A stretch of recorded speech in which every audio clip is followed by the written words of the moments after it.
അത് കഴിഞ്ഞ് താഴേക്ക് ഇറങ്ങി അവിടുന്ന് മറ്റൊരു സ്റ്റെപ്പ് കൊടുത്തിരിക്കുന്നു. അതേപോലെ എത്ര സ്റ്റെപ്പുകളുണ്ട്? താഴെ വരെ ഉണ്ട്. എത്ര വെള്ളം വെച്ചിട്ട് താഴെ വരെ എത്താം അല്ലേ? ആ രൂപത്തിലാണ് ചെയ്തിട്ടുള്ളത്. ഇതിന്റെ ഒരു ഫിനിഷിംഗ് എന്ന് പറഞ്ഞു കഴിഞ്ഞാൽ എടുത്ത് പറയേണ്ട തന്നെ. കാരണം അത്രമാത്രം ഫിനിഷിങ്ങിലാണ് ഓരോ കല്ലുകളും വെച്ചിട്ടുള്ളത്. ഒരു കല്ല് പോലും പുറത്തേക്ക് ഇങ്ങനെ തള്ളി നിൽക്കുന്നില്ല അല്ലേ? അത് നമ്മൾ അത്രയും നോക്കിയിട്ട് ഒരു ദിവസം എത്ര കല്ല് വരെ നമുക്ക് അടക്കാൻ പറ്റിയിട്ടുണ്ടായിരുന്നു? അത് 100-300 വരെ വരും. ഓരോ ദിവസം ഒരേ ഏരിയ മാതിരിയാണ് അല്ലേ? ഇത് ശരിക്കും വേനൽക്കാലത്ത് ഇത്ര തെളിവുണ്ടായിരുന്നോ? വേനൽക്കാലത്തും തെളിവുണ്ട്. അതെ അല്ലേ? ഇപ്പൊ കുറച്ച് കഴിഞ്ഞാൽ കുട്ടികളെ കൊണ്ട് ചാടി മറിയുന്നു. അപ്പൊ കലങ്ങുന്നില്ല? ഇല്ല കലങ്ങൂല. അടിയിലേക്ക് ചളിയിലേക്ക് എത്തൂലല്ലോ. ഇല്ല, കാരണം ചളിയിലെത്തുമ്പോഴല്ലേ കലങ്ങുള്ളൂ അല്ലേ? എത്ര ആളുകളൊന്ന് കുളിച്ചാലും ഒരു കലങ്ങലൊന്നും സംഭവിക്കാറില്ല അല്ലേ?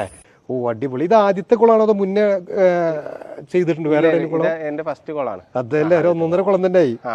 ഈ കല്ലുകൾ